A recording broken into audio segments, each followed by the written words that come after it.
Welcome back, everyone. How good is the Super Saturday? 3 red hot games and seeing Tommy Trbojevic back. Great sight to see. How good was he in his first one? It's like these guys never leave. Like Ponga comes back and dominates. Tommy comes back and kills it too. And if you took the plunge and brought him in this week, you end up absolutely smashing it. And even with the early mark, 8-minute early mark, they absolutely dominated the Titans. It's crazy what one player can do, and the confidence they have with him. And I don't think Titans defended very well, but having him back was such a big part of of them winning this game. Obviously, 36-0. There's a couple of those breaks he got on the edges that he went through untouched, so that was pretty bad. But 67 points for Tommy is going to be a really good option for a lot of teams. The only worry with him is just his injury history, and he could play a few good games and then be out again. So just be aware of that. But this game was fairly low scoring as well. Obviously, a few okay scores from the Manly side with a few of the try scorers, but other than that, very, very low. Most of the games we've been seeing at the moment are like 10 scorers over 50, but to have Garrick as his second top scorer of 59, and then Fafita with 52 and only 16 tackles. It was just one of those games where obviously the ball wasn't in play as much, with all the tries being scored, and Fafita did had a few things. He had 4 offloads, 5 tackle breaks, and a line break. But just to have 16 tackles, and you can see through the majority of this list that there's only a couple of guys in the 30s. Where in other games you're seeing the Brayleys, the Reed Manes, these types of guys getting in the 50s tackles. So it was just a strange game all around. And we've had a couple of those this week, and I imagine a lot of teams and a lot of players this week won't be getting 1,000, or they might get close, depending on today's games. Let me know what score you guys are looking at the moment. I believe I'm about 860 with 3 decent players to go. So not a bad week, but we'll see if 3 players to go makes up some ranks this week. But Fafita at 52 is my captain in the alternates team. So not anywhere close to what Cleary is as captain. So that's a bit of a pain in the ass. And I imagine a bunch of people that don't have Cleary would have captained Fafita or something like that. So there you go. Lockie Croker, the bloke that keeps scoring and keeps making money. How good's that if you still own him? But he's come fairly good after that pretty average start, to be fair. He's had 2 low games and then a bunch of decent games around that 50 mark. So well done if you're still holding him. If you're not, then we don't worry about it. Paddy Herbert, 46. So he's had a couple of more decent games since having a very slow start there. But to average 35 over the first 6 games is not too bad at all. And he'll be up near 400k after that game. Foran with 43, Thompson with 43. Again, that's kind of his base. Schuster with 42, and he just looks good, doesn't he? Even though he didn't score amazingly, as I said, there was low tackle counts and he had 5 misses.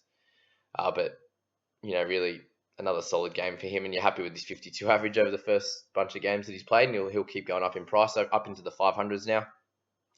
Jakey Trbojevic, 40 this time, so he's really losing some cash. He's going to be a really interesting option when he gets closer to 600k or so. But him playing Origin kind of annoys people if you're looking to bring him in now as that sort of underpriced 53, 54 point scorer, because he's just had a bit of a slow start.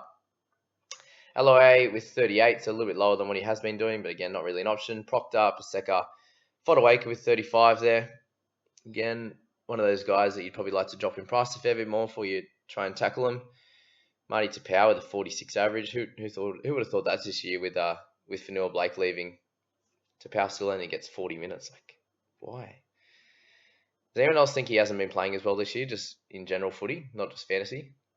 Let me know what you think. Morgan Harper, how good was his little runaway try? Does anyone think he actually would have made it? It was just here you go, Saab, take this, go score for us.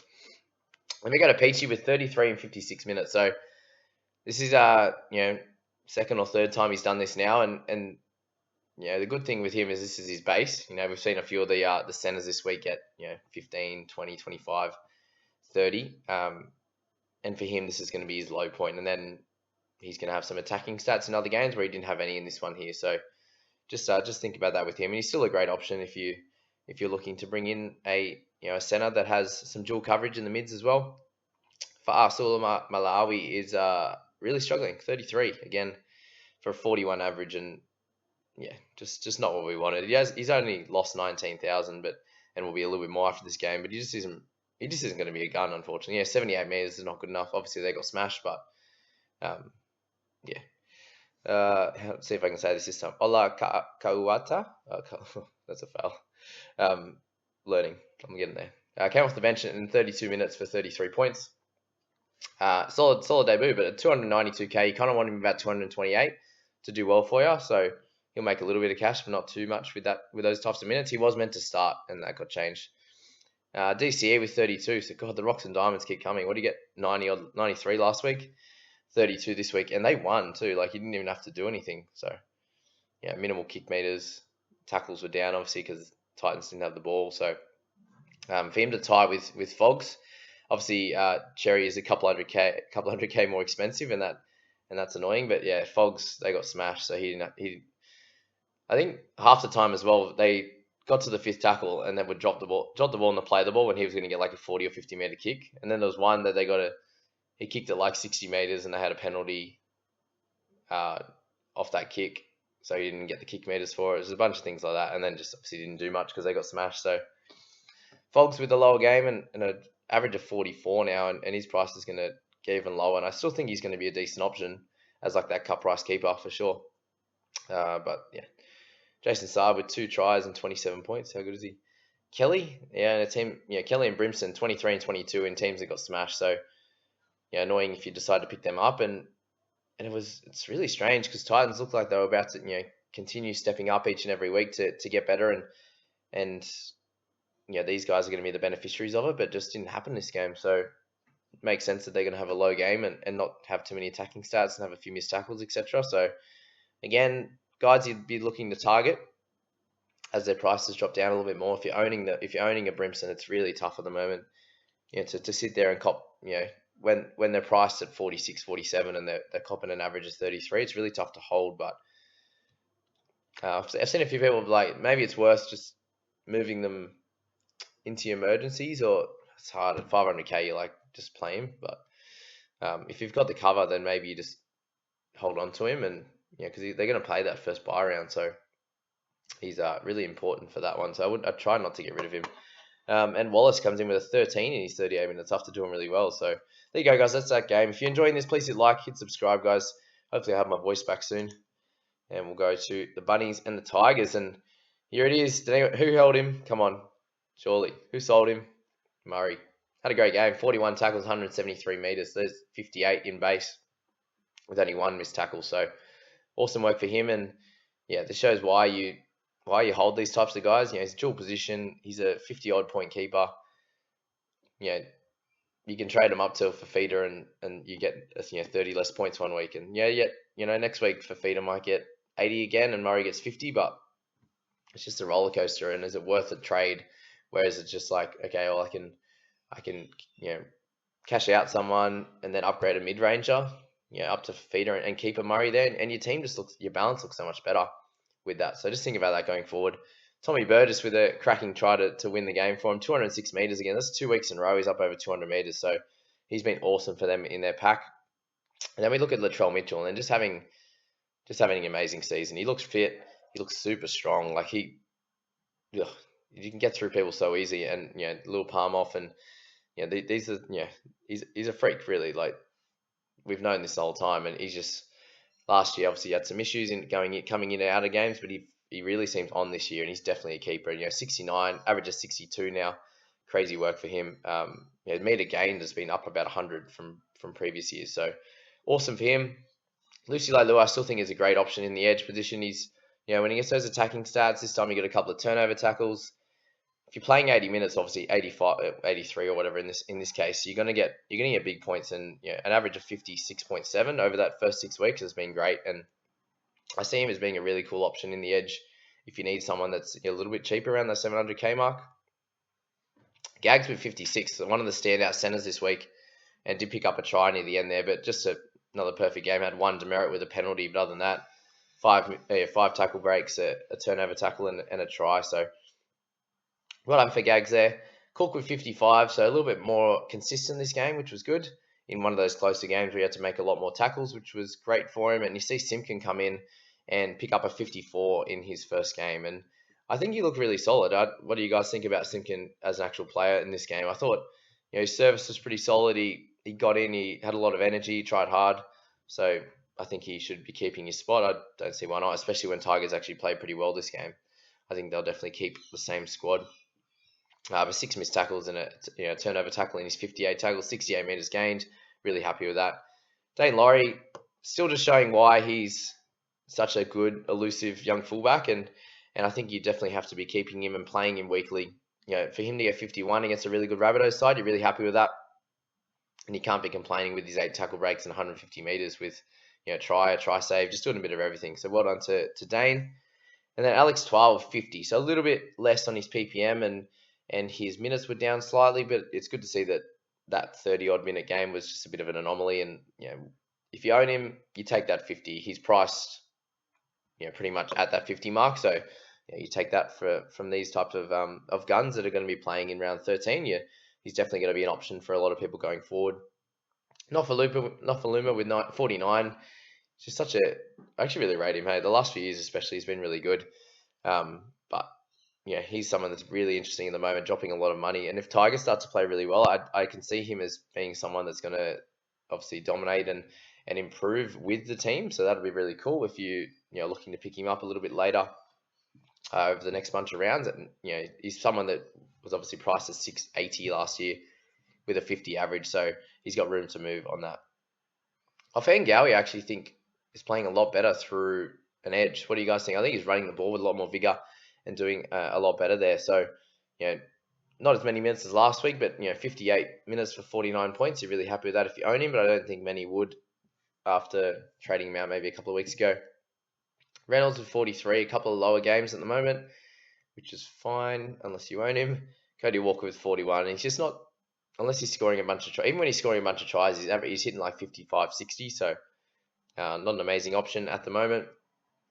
Dewey comes back down to earth a little bit, even with a try assist, bits and pieces there. 350 kick meters, 3 forced dropouts. He still picked up a 40. So you'll take that from these types of guys. He's priced at mid 40. So for him to hit a 40 and be averaging 53 over the season, you're happy with him. And I think he is going to be a really decent option, especially if they start playing better like they did yesterday. And he could be cool there.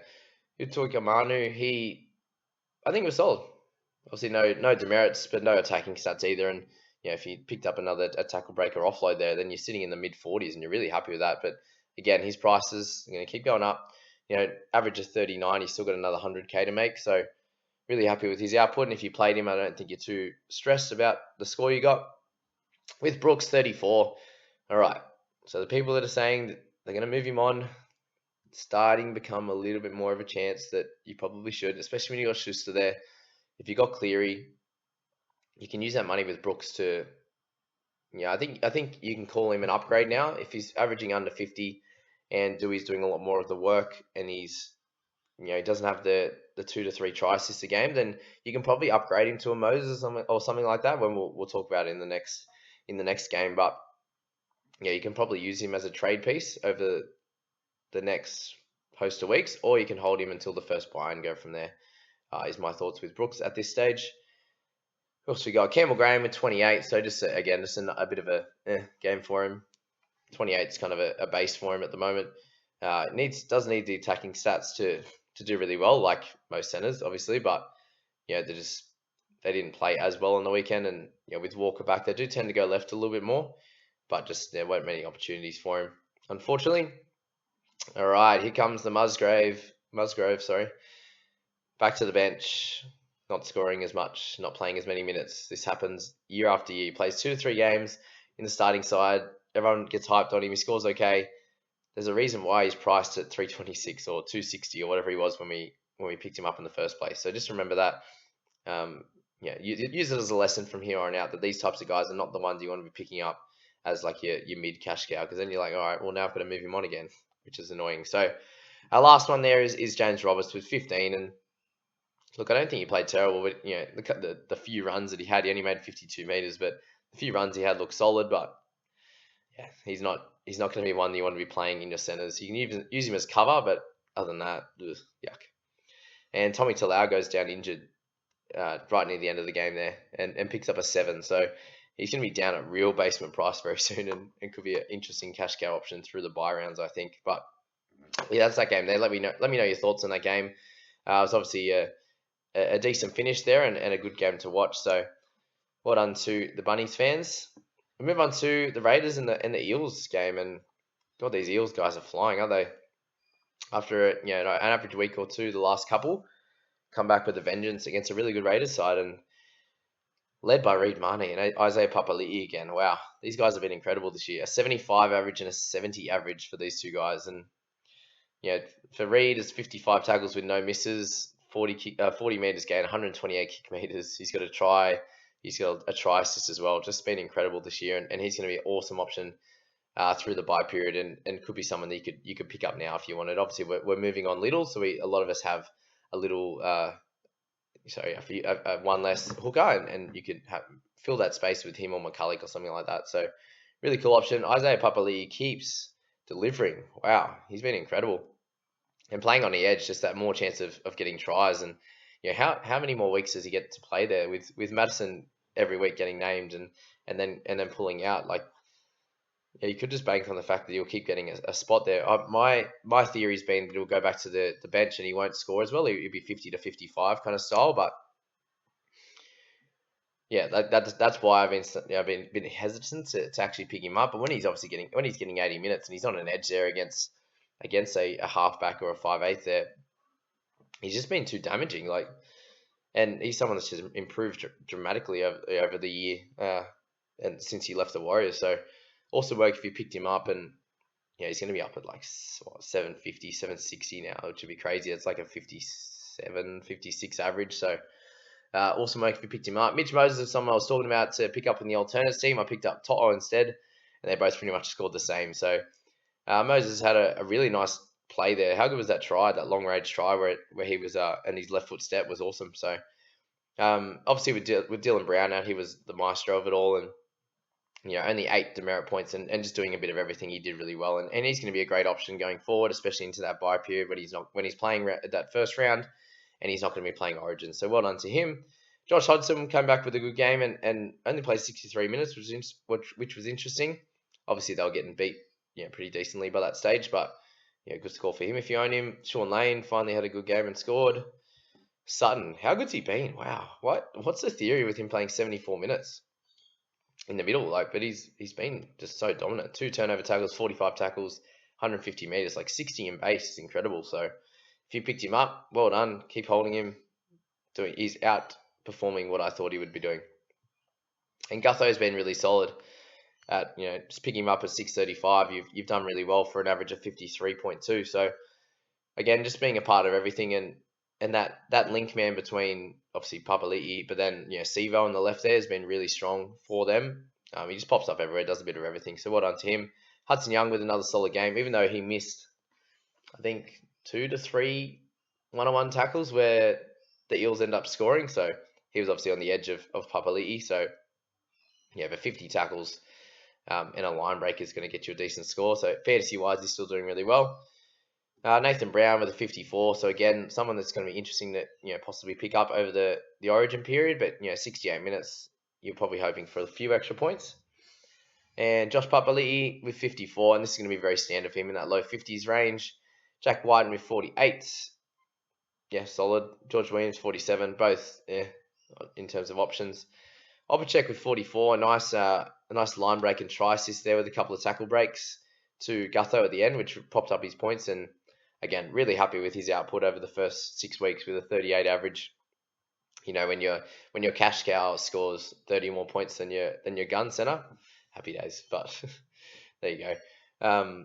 Not someone you'd look to pick up at this stage, but if you own him, you got to hold him until the first bye. Rapana with 40, got a try. Also got tackled over the sideline a couple of times for a few errors, but and then right at the start of the game dropped a bomb and lost it out. So a couple of demerits there, but had a solid game all around. Isn't scoring as well as he did in the first few games, but for him to get 40 when the Raiders get smashed, you're happy with that. Niokore with 39, and he will get dual position this if he's depends what day they do. If they're doing it Monday, then he'll get dual position.